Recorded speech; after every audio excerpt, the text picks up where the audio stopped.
жоқтың теңдеші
Жашоодогу эң бактылуу мүнөттөр бул өзүңдүн жан дүйнөң эңсеген, жан дүйнөң каалаган инсан менен бирге өмүр кечирүү деп айтылат эмеспи?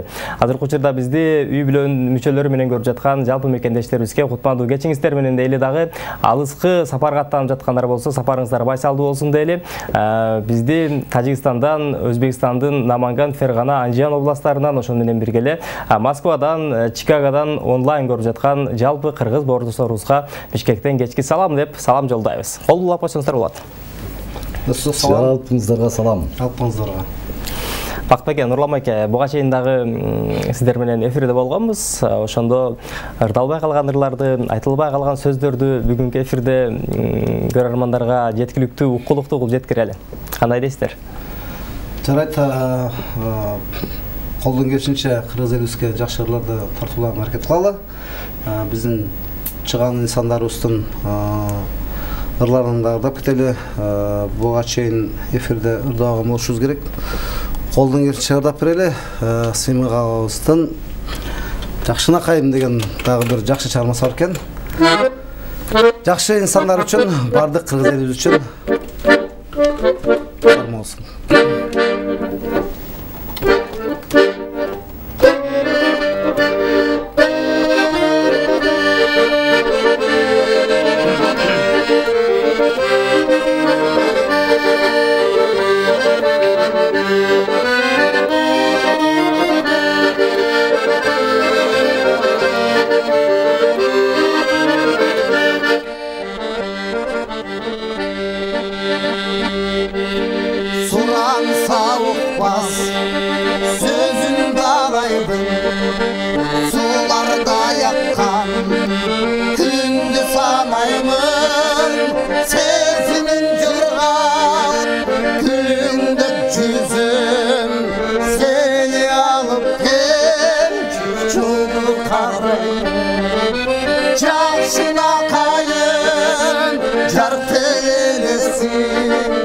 Can dinimde ne geceniz Caşılı carıkdır Cagan con benim Kaçan gelirsin Kaçan gelirsin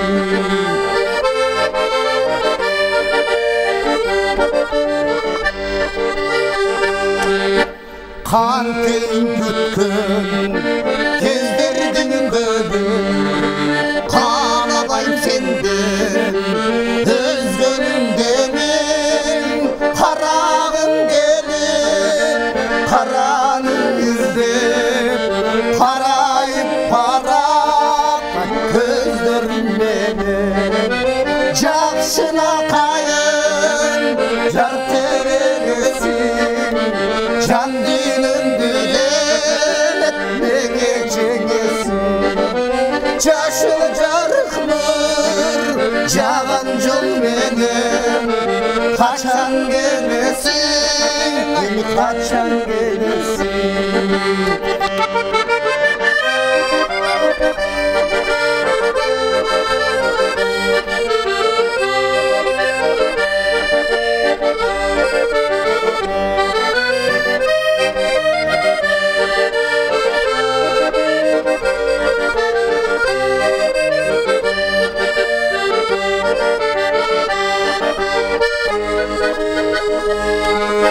Sürdönüp büttüm Tuş alıp dedi Sütsüz yaşa Utamız neli Sumatı sıkır Ütümenin Uçak tavandı Kusanır beni Jakşına kayın Çarp terelesin Can dinin büyelip Nege çengesin Çaşıl jarıkmır Jağan jol menem Kaçan gelesin Kaçan gelesin Çaşıl jarıkmır Jağan jol menem Kaçan gelesin Kaçan gelesin Kaçan gelesin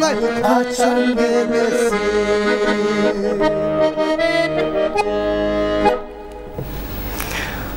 Эгерде сиз тамактан уяла турган болсоңуз, ач каласың, сүйүүдөн уяла турган болсоң, анда жок каласың деп айтылат эмеспи? Ансыгарындай сүйүктүүңүзгө жакындоо үчүн аны күтпөй, качан келесиң деп суроо салбай, өзүңүз барганга аракет кылыңыз. Эгерде сиз чуркап жеткен сүйүү боло турган болсо, сүйүүңүздө, үй бүлөңүздө тынчтык, бейпечилик сөзсүз түрдө ошону менен бирге эле сүйүүнүн кадырын, баркын дагы билесиз. Студиябыздын меймандары Нурлан Дербишев, Бакытбек Мамытбековичтер. Эгерде кызыккан сурооңуз, каалоо тилегиңиз боло турган болсо байланышка чыгыңыз. 59-20-70 шаарыбыздын коду 312 0995 23-23-81 WhatsApp номерларына жалаң гана SMS билдирүү калтырабыз. Байланышка чыгардан мурда урматтуу көрөрман, бирдиңизге көз жүгүртүп, өзүңүздү сыналгыдан олагыраак кармап, же болбосо сыналгыңыздын үнүн акырындатып алып байланышка чыга турган болсоңуз, сиз менен биздин ортобузда байланыш мыкты деңгээлде болот. Дал ушундай эрежелерди аткарып байланышка чыгууга шашыңыз. Студиябыздын меймандарына кызыккан суроолоруңуз болсо бергенге, жооп алганга жетишип калыңыз. Бакыт эке, Нурлан эке, азыр эми күз келип, Актөөнүн карды жарылып, той топурлар элибизде байма болуп турган учуру, тойлорго барып, элдин жакшылыгына кызмат кылып атасыздарбы? Ооба. Кудайга шүгүр, элибизде дайыма тынччылык болсун, тойлор болсун, ар бир инсанга бекемдик, солук. Күнүгө баягы жан дүйнөнү ырдаган үчүнбү, Нурлан экөөбүздө жакшы дем алуу жок. Бакыт эке, эми ушунча болду. Айтыңызчы, бир күндө Нурлан эке экөөңүздөр канча кишинин барып көңүлүн алып, канча жакшылыкка кызмат кылып атасыздар? Кээ биринде чындыгында бир күндө 7-8 жерге үйгө барганга жетишип калабыз. Бали. Ачыгын айтканда 7-8 жерге тойго барганда, ошол жерде ар бир жакшылыкка барганда жандуу менен образ тартып аласыздар, э? Чындыгында бардыгы бизде фонограмма жок.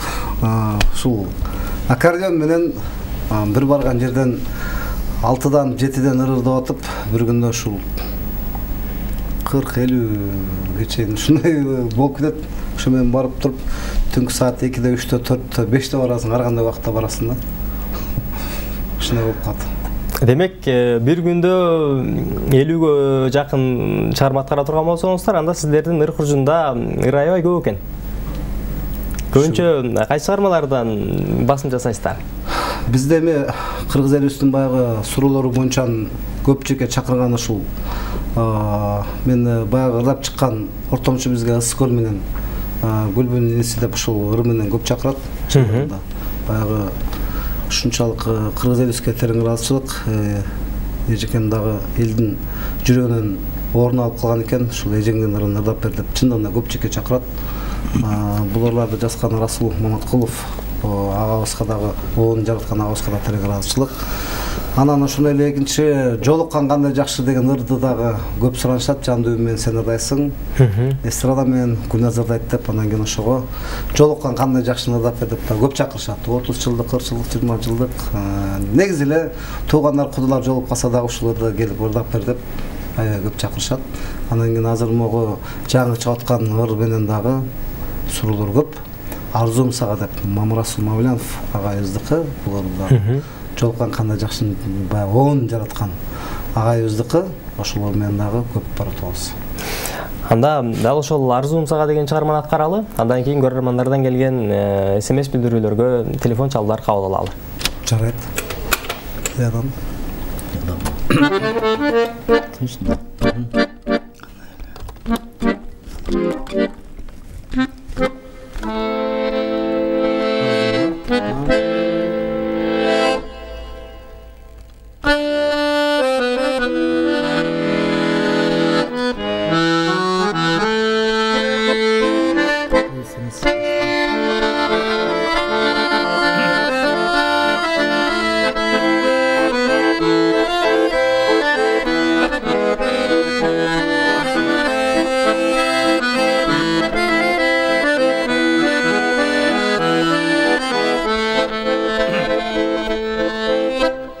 Кадырлап тугасың сен ырларыңды, сага айтпай кимге айтамын сорларыңды.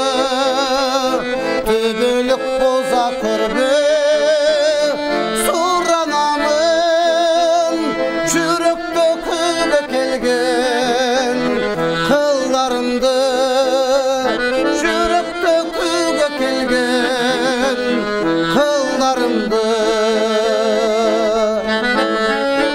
Токтол сыйлагандай алым каным, билип жүрсен ошондой сыйларымды, билип жүрсен ошондой сыйларымды.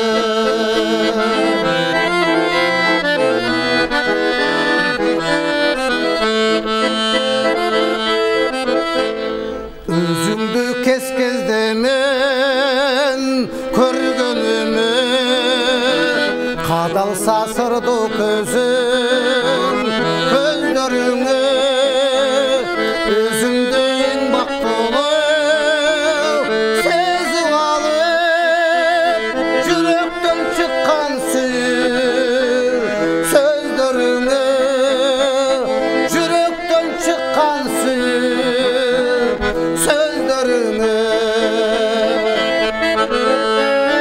Bayqatpay men özüңdü tengep жүрөм, айтылуу бар пакындын мөлмөлүнө, айтылуу бар пакындын мөлмөлүнө.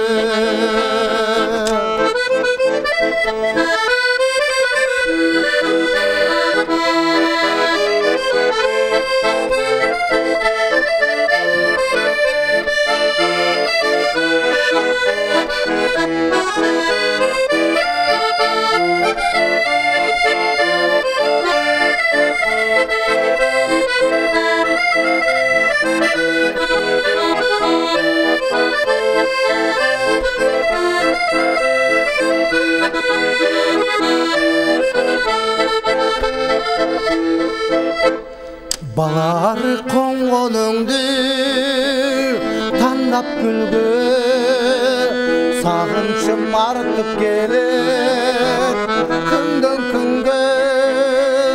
Кош жылдыз болуп бирге жан алычы, асманда жаркыраган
Ойлорум кербен болуп көчөт сага, жалп этип чагылгандай өчөт сана.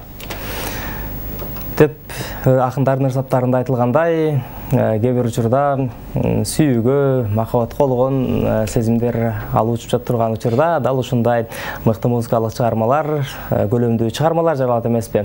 Ырдын жаратуучуларына ошону менен бирге оончуларга терең ыраазычылык билдирели. Студиябыздын меймандары Бактыбек Мамытбекович жана Нурланбек Дербишев агаларыбыз. Эгерде сиздин сурооңуз болсо, каалоо тилегиңиз болсо байланышка чыгыңыз. 59-27 шаарыбыздын коду 312 0995 23 81 WhatsApp номерларына SMS билдирүү калтырыңыз. Бизге келип түшкөн SMS билдирүүлөр бар. Таныштыралы. Ассаламу алейкум, кутмандуу кечиңиздер менен Ак чөлмөк программасы 5-канал ишиңиздерге ийгилик болсун. Дайым ушундай жүрөккө жеткен чыгармаларды тартуулай бериңиздер. Кыргыздын эки таланттуу ырчы жигиттери Көкө Теңир колдосун, таланттарына таазим. Үндөрү кулуктуу экен, чыгармачылык ийгиликтерди каалайм. Урматым менен Данияр Исанов деп бизди азыркынын залкары деп айтсак болот. Данияр Исанов көрүп жаткан учур экен. Данияр Исановго түз эфирден салам жолдойлу. Саламатсыздарбы, кутмандуу кечиңиздер менен эки жигитке чыгармачылык ийгилик каалайбыз. Бар болгула. Ортомчу бизге ысык көл деген ырдарды бериңиздерчи дейт. Алдыңкы мүнөттөрдө сөзсүз түрдө аткарабыз. Акыркы сандары 029 менен аяктаган абонент. Урматтуу көрөрмандар, биздин WhatsApp номерга студиябыздын келген меймандарына ошону менен бирге эфирдин жүрүшүндө гана SMS билдирүү калтырыңыздар. Кайсы бир инсандын жакшылыгы же болбосо өздүк майрамын белгилеп жаткан болсоңуз, чын жүрөктөн куттуктайбыз. Бирок эфирдин эрежесине, эфирдин талабына ылайык биз куттуктоолорду ошону менен бирге кандайдыр бир белгилүү күндөрдү эфирдин жүрүшүндө куттуктап бере албайбыз. Эфирдин талабына ылайык бул нерсеге жол бербейт. Ошондуктан баарыңыздардан кечирим сурайбыз дагы. Айтылган эрежелерди аткарууга баарыңыздарды чакырабыз. Келип түз байланышта көрөрманыбыз бар, кабыл алабыз. Саламатсызбы? Урматтуу көрөрмандар, байланышка чыгаардан мурда бириңиз текшериңиз, алдыңыздан өзүңүздү олагыраак кырма байланышка чыгууга аракет жасаңыз. 5-каналдын жалпы жамаатына терең ыраазычылык билдиребиз. Сиздерди калтырбай көрөбүз. Эл алдында таланттуу ырчыларды алып чыга бергиле. Ишиңерге ийгилик каалайбыз. Байкелер, таланттарга таазим, сиздерден сураныч. Мүмкүн болсо, ортомчу бизге ысык көл деген ырдырдап бериңиздерчи дейт. Чоң рахмат дейт. Дагы бир SMS билдирүү бар. Саламатсыздарбы, Ак чөлмөк программасы, ишиңиздерге ийгилик. Бактыбек, Нурланбек, бар болуңуздар. Ар дайым эле ушундай жагымдуу чыгармаларды тартуулап жүрө беришиңиздерге биз тилектешпиз. Акыркы сандары 602 менен аяктаган абонент. Дагы бир SMS билдирүү окуйбуз дагы. Андан кийин музыкалык чыгармага сапар тартабыз. Саламатсыздарбы? 5-канал ийгиликте чоң рахмат, ыраазычылык билдиребиз. Бакыт, Нурлан, ишиңерге ийгилик болсун. Чыгармачылык эркүү каалайбыз. Ошону менен бирге эле сиздерден суранарыбыз, жагымдуу чыгармалардан ырдап берүүңөрдү өтүнөт элек. Гүлбүүнүн инисине чыгармачылык ийгилик каалайбыз. Эжеңдин атын өчүрбөй, чыгармачылык таштабай, бийиктей бер дейт. Рахмат. Чоң рахмат. Анда келиңиздер, көрөрмандардын өтүнүчү суранычы боюнча ортомчу бизге ысык көл деген чыгарманы буга чейин дагы эфирден жүрүшүндө жагырткан элек, башка эфирлерде. Азыр эми өтүнүчтөр боюнча, суранычтар боюнча ордоталы. Жарайт.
Kayıkta süzüp aratır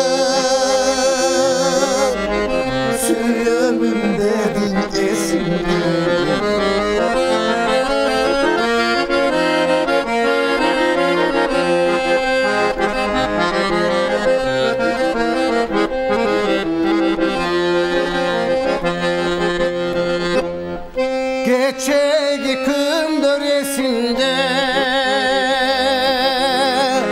Elbedim bütün geçimde Kaydasın hazır kaydasın Enesin turar esimde Kaydasın hazır kaydasın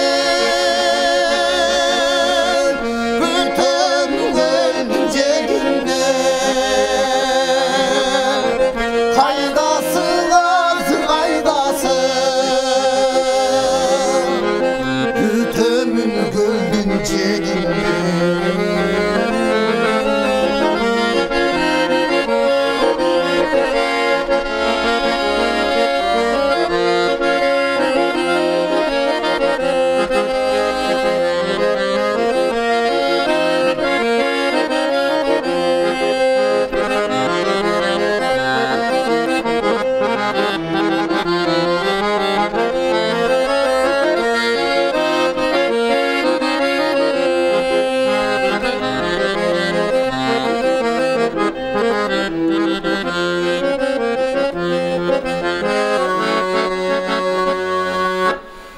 Gölümde sütü bölük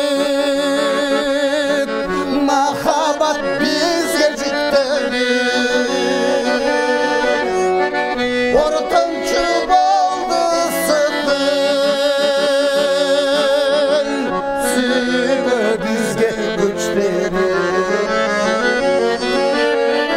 Ortamcı boldu sıkıl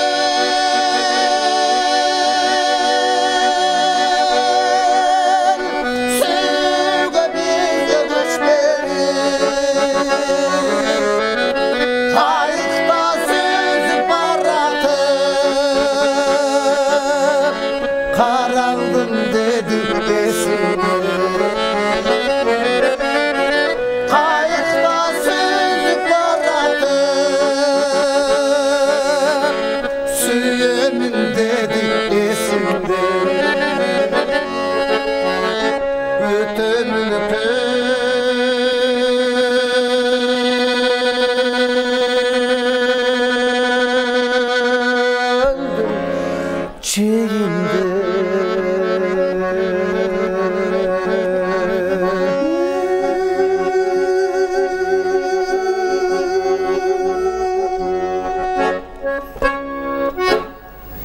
Жагымдуу чыгарма керемет аткаруу 5-каналдык чөнбөк программасы толкунунда жаңырды. Жалпыңыздар сыналга жакыныраак чакырабыз. Биздин программанын 2-бөлүгүнө келип жеттик. 2-бөлүгүндө айтканбыз, акылдашканбыз, макулдашканбыз. Биз жашообузда, чыгармачылыкта башыбыздан өткөргөн эң кызыктуу, эң күлкүлүү окуялар менен, көрөрмандар менен бөлүшөбүз деп. Нурлан байке келиңиз. Чыгарманы баштап атканда Бакыт байкем баштап атасыз, коштоп атасыз. Сизден баштайлы. Мен чыгармачылык жактан эсте каларлык деле күнүм жок экен. Эмнеге? Мен негизи бу чыгармачылыкка бу хоббим да. Мындай жүрүп эле ошол туаса талантты муну ойнобой, ырдабай коюш деле болбойт экен. Ырдабай, ойнобой мен баягы өзүмдүн жасаган жумушум бөлөк болгондон кийин бул нерсе калып калган да бир учурларда. Анан болбой эле оргуштап, ягын жан дүйнөң ырда деп турат экен да. Ырда ойнош керек, ырдаш керек. Ошентип жүрүп эле анча-мынча өзүм үйдөн отуруп ырдап коём. Ошентип жүрүп эле ушул Бакыт мырза менен таанышып калдык. Анан экөөбүз мен ырдап, бул ырдап эле бири-бирибизге төп келдик да. Ошондон бери эле 5-6 жыл өтүп кетти. Бирге ырдап жүргөнүзгө 5-6 жыл болду. Ошо 5-6 жылдын 7-жылдын 100-ü да келип калды да. Ошондон бери анан ушинтип акырын тойлорго барып, ушундай эфирлерге келип эл аралап жүрөбүз. Эски каларлык кызыктуу деле күн мен үчүн пока жок экен деп эсептесем болот да. Себеби мен өзүм тармагым бөлөк. Бул чыгармачылыкты ошол хобби катары алып жүрөм. Чыгармачылыкта кызыктуу окуя ушу Бакыт мырзада болушу мүмкүн. Бакыт айке. Кызыктуу күлкүлүү окуялар Буда көп болот да. Кызыктуу окуялар. Меники кичине серьезныйраак болуп кетет. Көп эле болот. Күлбөй каласыңар дейсизби? Кайсы бирин айтсак, чындыгында аябай баягы чыгармачылык адам инсан болгондон кийин жакшы тойлордо, жолдордо, бир жака алыскы сапарга баратканда ушундай жакшы кызыктуу окуялар. Экөөсүнүн ортосу, конечно, болот эми. Аны айтпай жок. Өзүңүздөргө байланыштуу эмес. Ооба. Ушундай эске келбей калат, бирок эстей албай атам көп болот негизичи. Кийинки келгенде буйруса айтып бербейли эстеге. Неожиданный вопрос болгон. Анда бул тепкичтен сиздер өтө албадыңыздар. Сиздерге баа кое албайбыз, бирок музыкалык чыгарма суранабыз. Жакшы, анда ырдап бергениз жакшы. Кандай чыгармалардан ырдайлык? Буга чейинки аткарган чыгармаларыбыз лирика сүйүү темасында болду. Келиңиздер. Көрөрмандардан дагы келип түшкөн билдирүүлөр бар. Бекборовдун чыгармаларынан дагы өтүнгөн сурангандар бар. Эгерде сиздердин ыр куржунда Бекборовдун чыгармалары болсо, сапар тартсак. Бекборовдун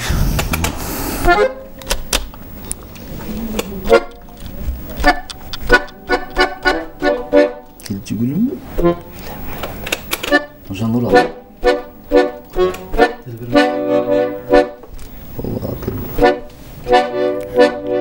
Келчи гүлүм, а?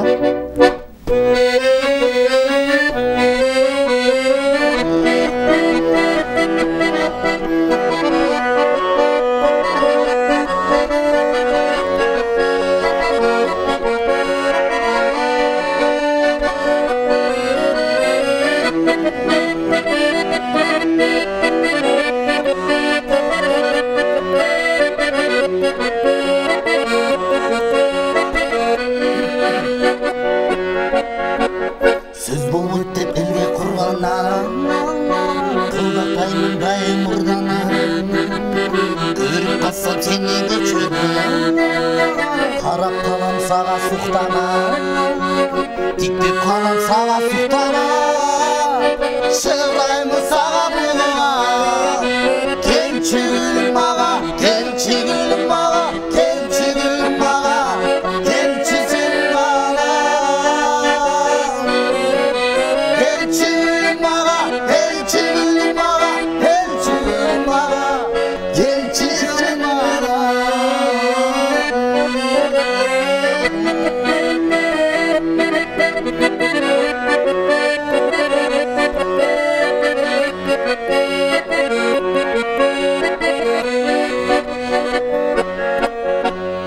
Аралашсаң башка кыздарга, сен суусуң дайым сен мага.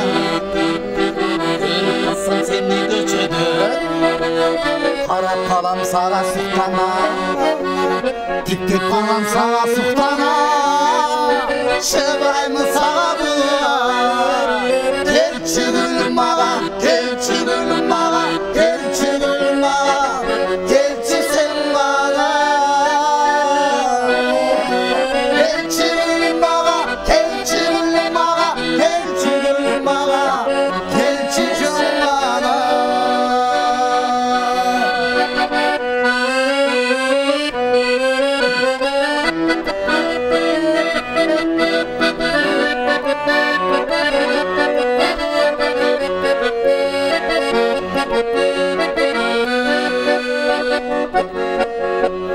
Сөз болбойт деп элге курганнан, кылдатаймын дайым мурданан. Көрүп калсам сени көчөдө, карап калам сага суктанам. Тиктеп калам сага суктанам, шыгыраймы сага булуга. Келчи гүлүм мага, келчи гүлүм мага, келчи гүлүм мага, келчи сен мага. Келчи гүлүм мага, келчи гүлүм мага, келчи гүлүм мага, келчи сен мага.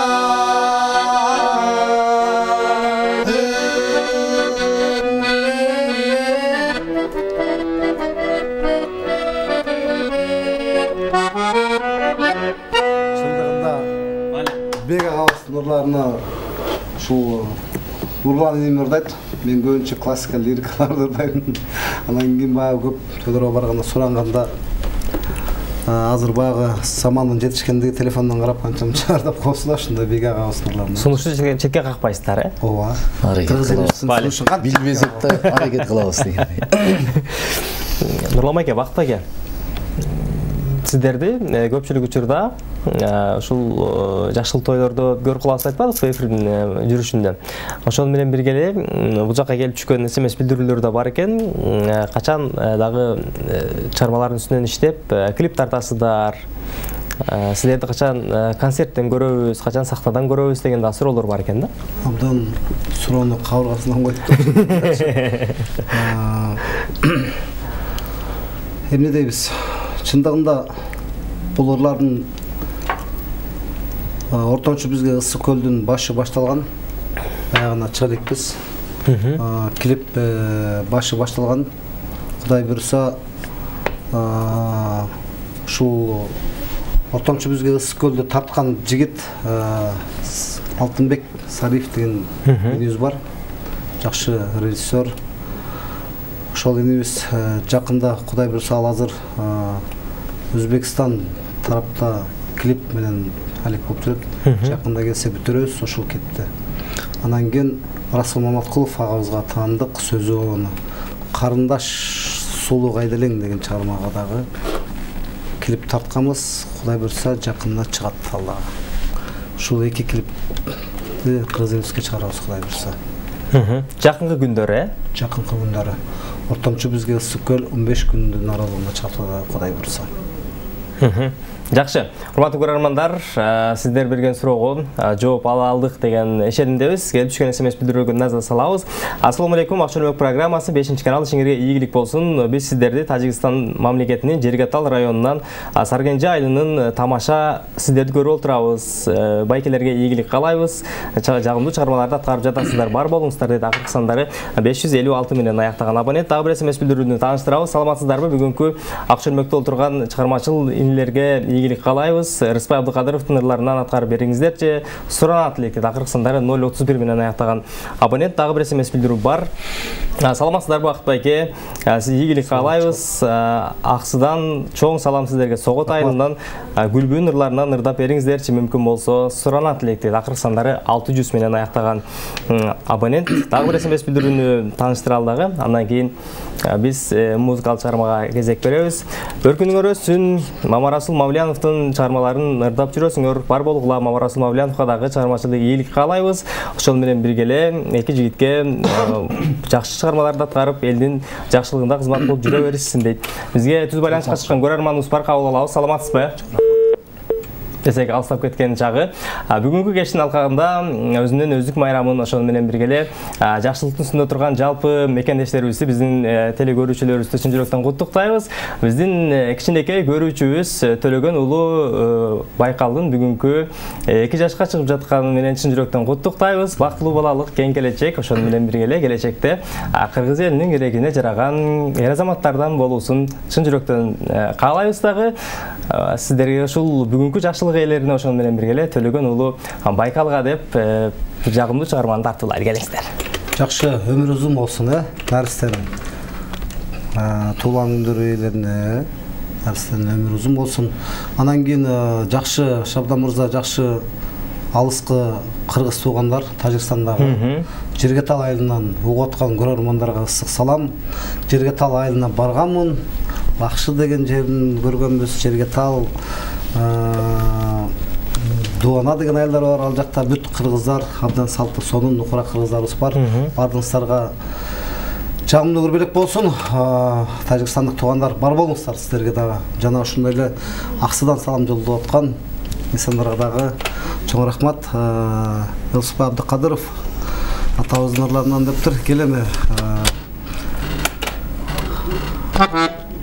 Айтсам бул чарбасын алып турайлы. Бул дагы жакшылардын бири.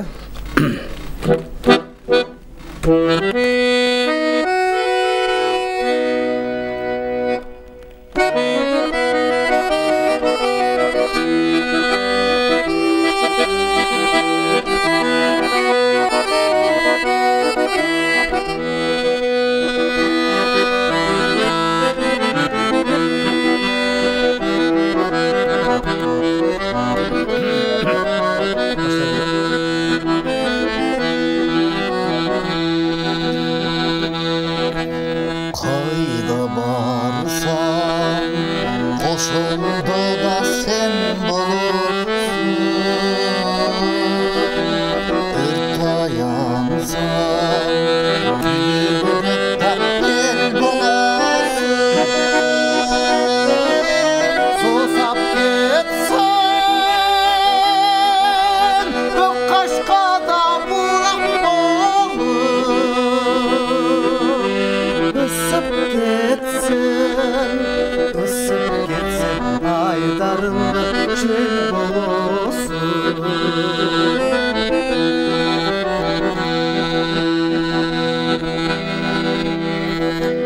кетип атсаң карайсың да тамга болуп бакка кирсең карайсың да алма болуп комуз алсаң болуп да кемде койбой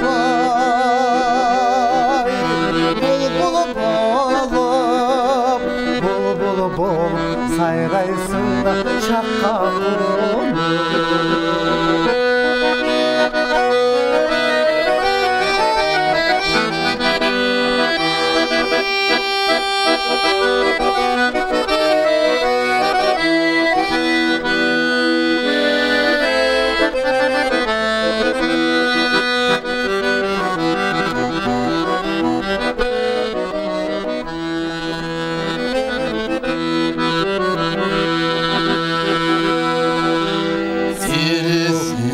терезеңден киресиң да аба болуп тартайдайсың кинимден да таба болуп канат болуп түлейсиң да үмүтүңдү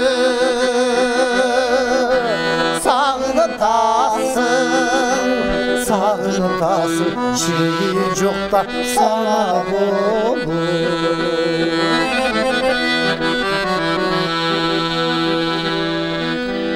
сулуу көрсөң ак мөңүтүң да шар болосуң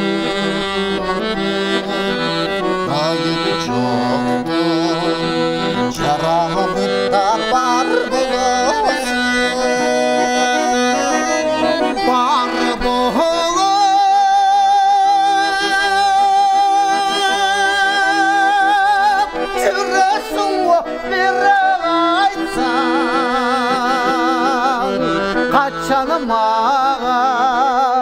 Kaçanım ağa ömürlük car bolosun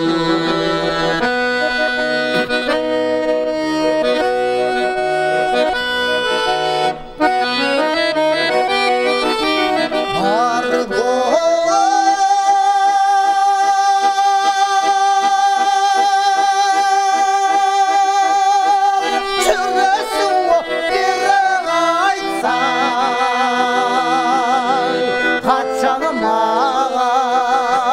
Kaçanım ağa ömürlük car bolosun Kaçanım ağa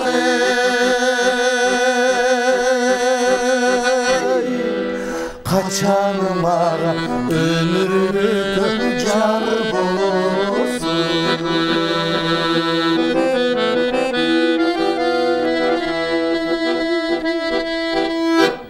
Жақсы, келіңіздер, ар бір инсан қай жерліксің деп отқо.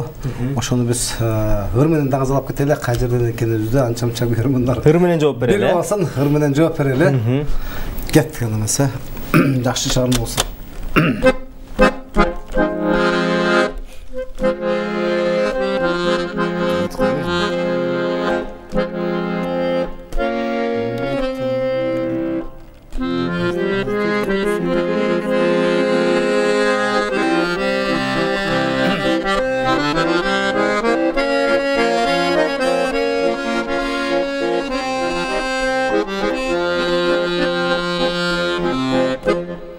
Қаптап жазды күн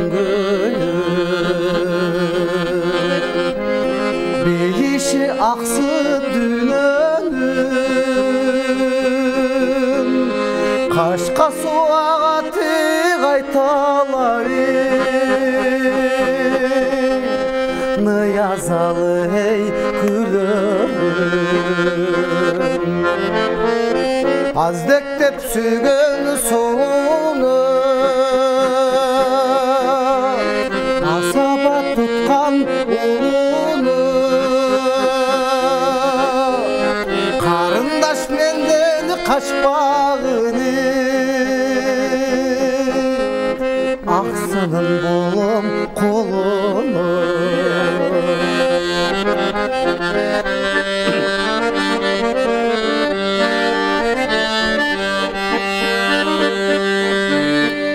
Bulsam cazı bulundu Bulbuldumunda tonuğu Şeker ve akın devrda sanı Ansayın tınşap uğuşu Azdektep sügün solunu Asaba tutkan ulunu Karındaş menden kaçmağını Aksının bolum kolunu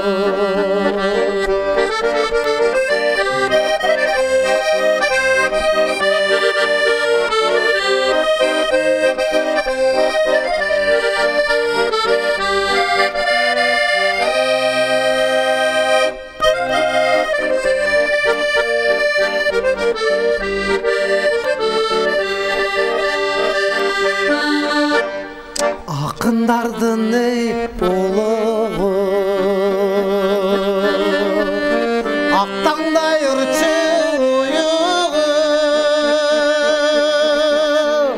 Arzusam özdönü tabarmını Alım kanday solunu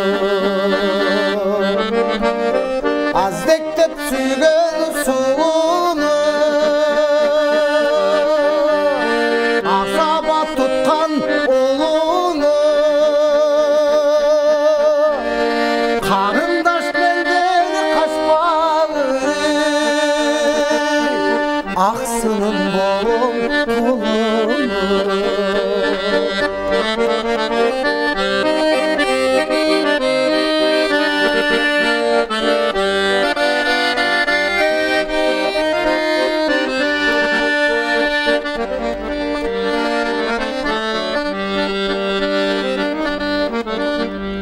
Irıskın uyup jatkan için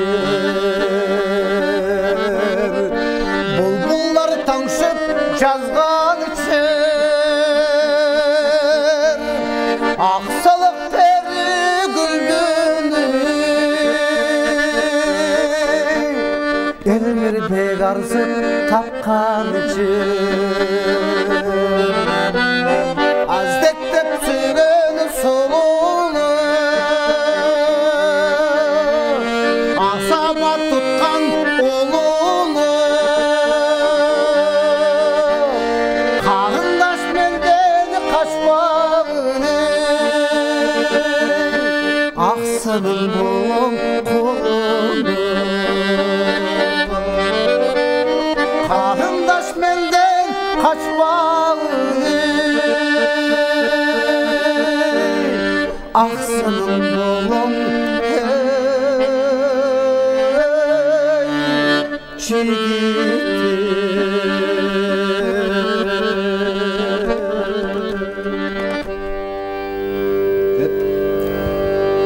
Бале.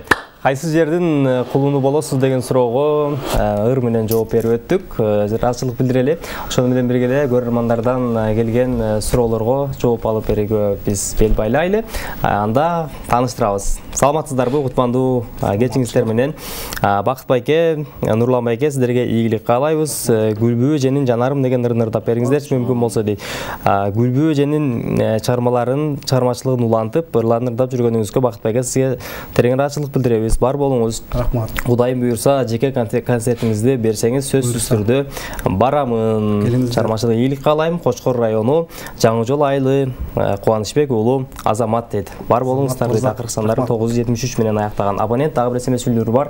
Саламатсыздарбы, кутмандуу кечиңиздер менен Бишкектен байланыш атам сиздерге байланышайын дедим эле. Мүмкүн болсо телефондон айтып коюңуздарчы, урматтуу көрөрмандар. Байланышка чыгуу үчүн төмөндө турган телефон номерларга байланышка чыксаңыз болот. 59 шаарыбыздын коду 312 0995 23 23 81 бул WhatsApp номерлары. Эгерде түз байланышка чыгам дей турган болсоңуз, шаардык номерге байланышка чыксаңыз болот. Бакыт мырза, сиздин чыгармачылыгыңызды баалаймын, урматтайм. Ошону менен бирге эле сизге суроом бар дейт. Ии деп туруңуз. Акыркы сандары 635 менен аяктаган абонент.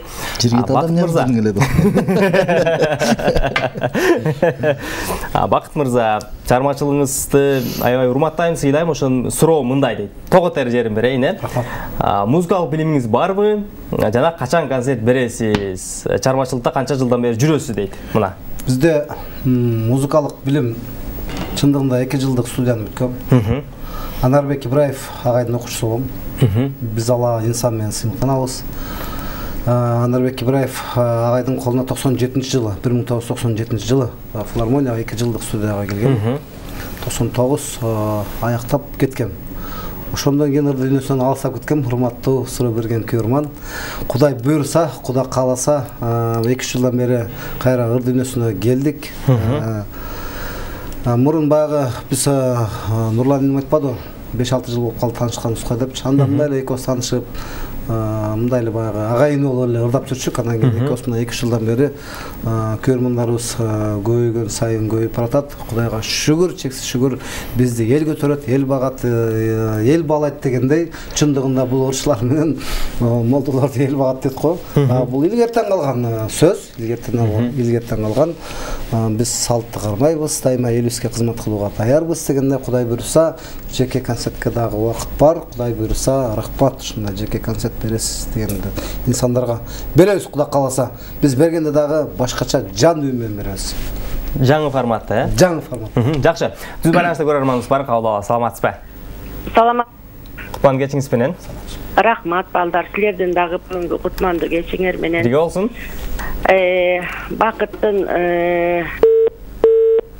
десек, бизден алыстап кеткен чагы урматтуу көрөрмандар, байланышка чыгаардан мурда сөзсүз түрдө бирдиңизге көз жүгүртүп, өзүңүздү сыналгыдан олагыраак кылганга аракет жасаңыз.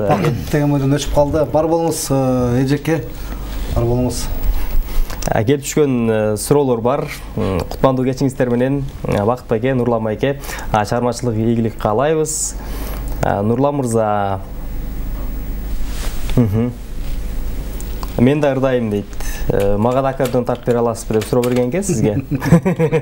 Концертиңиздерге катышайын дедим эле, бирок жооп бергенге чейин бизде түз байланышта көрөрманыбыз бар, кабыл алалы. Алло, саламатсызбы? Ассаламу алейкум. Жакшытарбы? Түз байланыштабыз, келиңиз. Ассаламу алейкум, Бакыт байке, Нурлан байке. Алейкум ассалам. Жакшытарбы?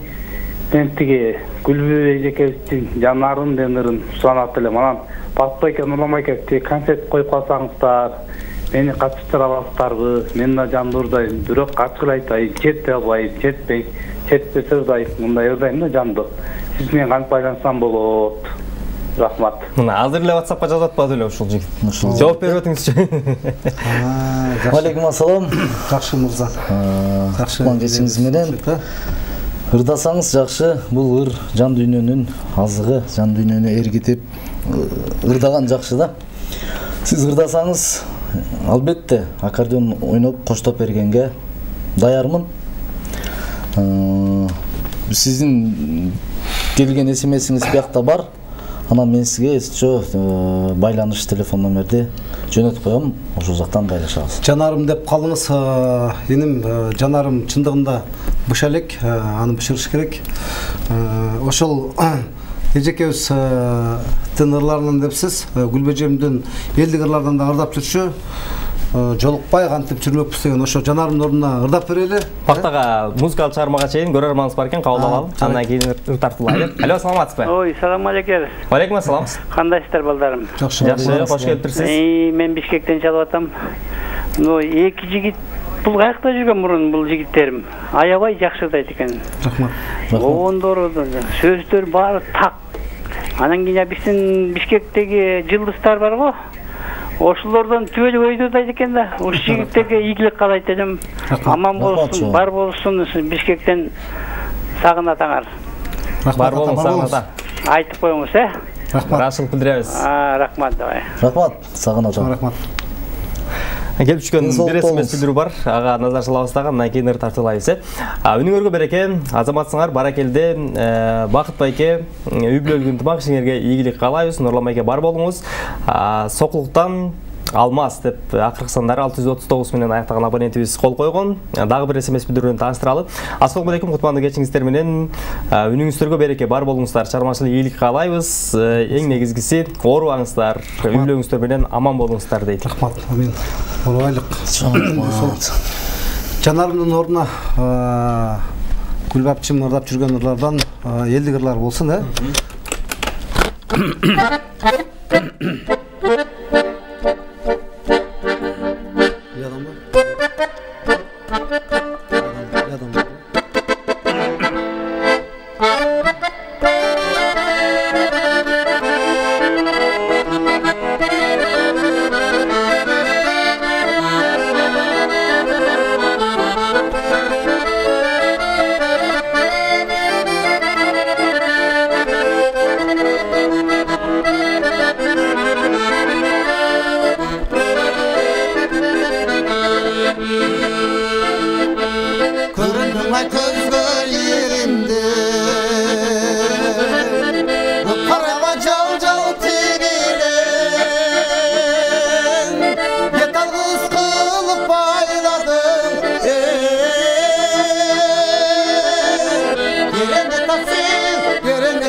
Karışın aymağa okdolur,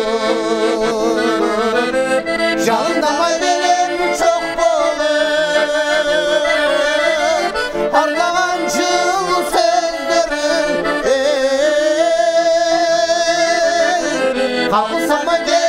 Kapılsama ketip çok bolur.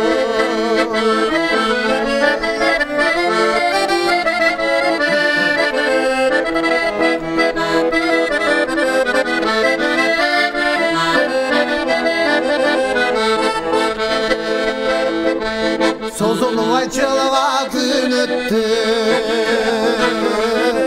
Soluduvay çalva gün ömür, Joluk baygan tütürmöküz,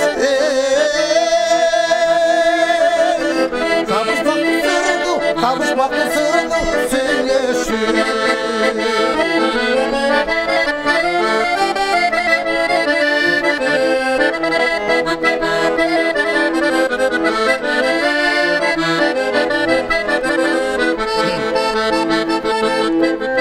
Sevdikvay geldiğini sev, Sevdiklerin sensin elinde, Şu ağız kılıp çırmadın,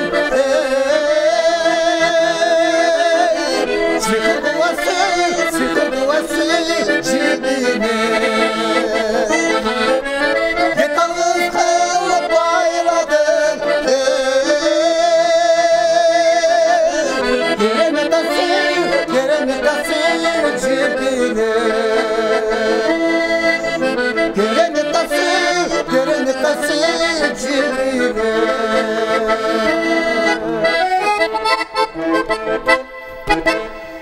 Bale, Кол чабабыз, ыраачылык билдиребиз.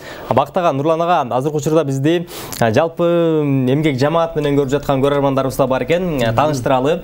Ассаламу алейкум, кутмандуу кечиңиздер менен Бактага Нурлан ага, ишиңиздерге ийгилик. 5-канал Акчөмөк программасы бар болалы, чоң рахмат. Бакыт байке, талантыңызга таазим. Мындай таланттуулар бизде аз, үнүңөр өчпөсүн деп Каракулжадан иниңер ошондой эле кайсы бир май куюучу жайдын атын атаган экен, бирок май куюучу жайдын атын атай албайбыз. Жарнамалык негизде болуп калат. Иштеген жалпы эмгек жамаатка ыраачылык билдиребиз. Бар болгула биздин жамаатка аябай жагып жаткан учуруңар азыр.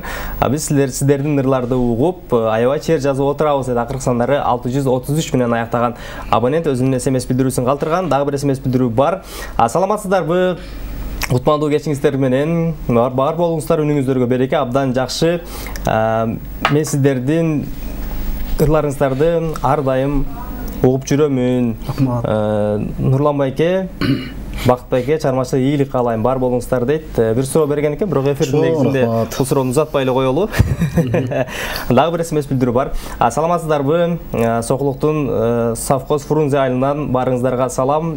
Биз үй бүлөбүз менен көрүп отурабыз. Гүлбөр Оскул кызынын ырларын жакшы ырдайсыз. Ырдап жүрөсүз, бар болуңуз. Ошон менен бирге эле сизге ийгилик, чармачылык бийиктерди каалайбыз. Бар болуңуздар агалар. Акыркы сандары 833 менен аяктаган абонент. Рахмат. Чоң рахмат. Түз байланышта көрөрманыбыз бар, кабыл алабыз. Саламатсызбы? Алло. Кутмандуу кечиңиз менен түз байланыштабыз.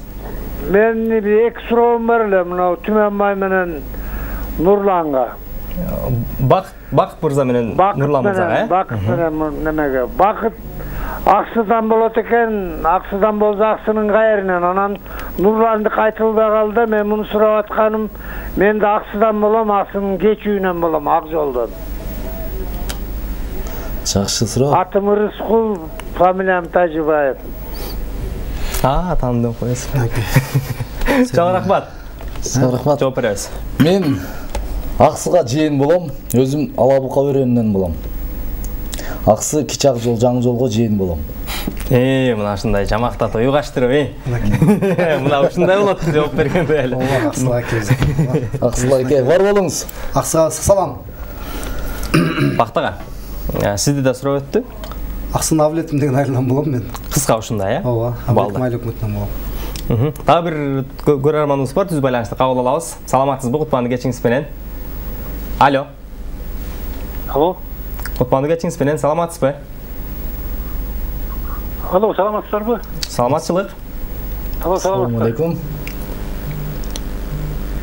Алло. Бул Бакытка, тиги балдарга аябай ыраазы болуп атам. Бакыт аябай жакшы ырдайт экен. Рахмат. Бакытыга кечесин берсе, өзү эле баштан аягына чейин ырдаса болчу экен да. Үнү аябай жакшы жигит. Рахмат. Рахмат ага, бар болуңуз. Чоң рахмат, ыраачылык билдиребиз, урматтуу көрөрмандар. Бактага Нурлан ага, ошол менен эфирдин сапары дагы карыды. Сиздерге ыраачылык билдиребиз. Бүгүнкү кечти, бүгүнкү күндү көрөрмандар үчүн жагымдуу бир атмосфера тартуулап бергениңиздер үчүн. Бар болуңуздар.